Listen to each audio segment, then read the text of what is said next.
winter time all the time, ooh, yeah. Look at the way that I move, swag, disrespectful and I'm rude, okay. I had cocaine in the school. So hello, what's up mga boss, isa na naman panibagong video tutorial.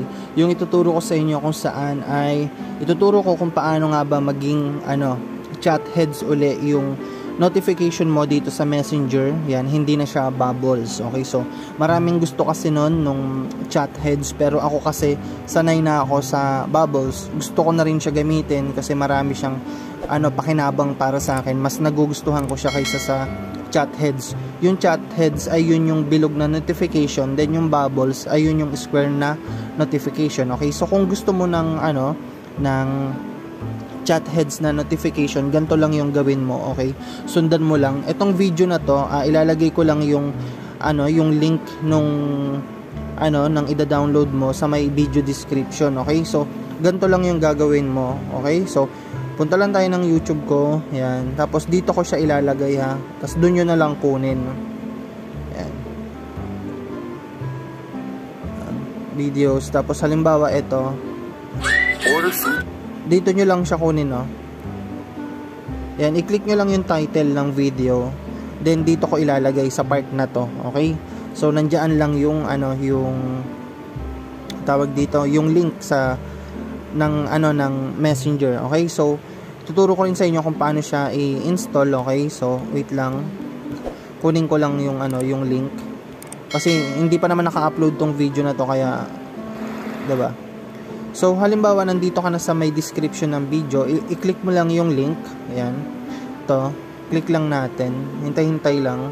Okay, tapos ito, kung makikita nyo, nakasulat dito sa taas na Messenger v264.apk. So click nyo lang yung download. Ayan, then ito makikita nyo dito, ayan o, Google Drive has detected issue with your download.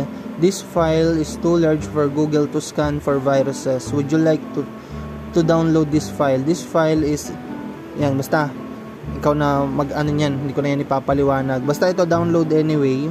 Yan, click mo lang yung download anyway, then download, click mo lang download, then okay mo lang yan.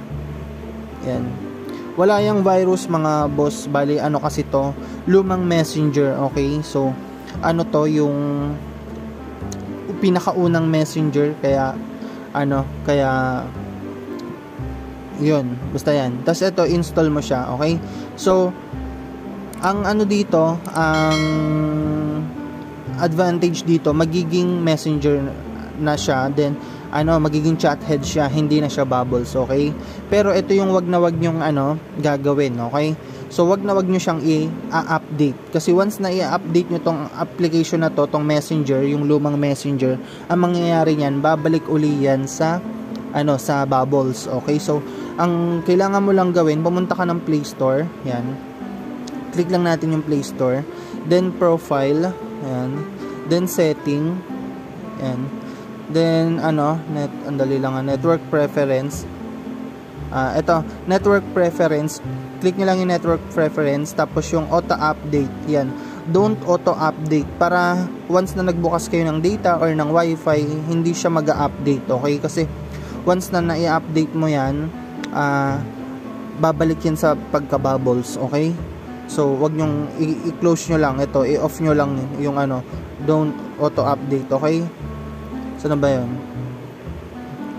Wait lang, ito, don't auto update. Okay, tapos bago nyo i-install tong application, burahin nyo muna yung lumang nyo. Okay, burahin nyo muna yung unang Messenger nyo, then tsaka nyo to i-install. Okay, para hindi sila magpatong. Okay, so ayun lang, maraming salamat sa panonood. Sana nagustuhan nyo tong video na to, sana nakatulong sa inyo.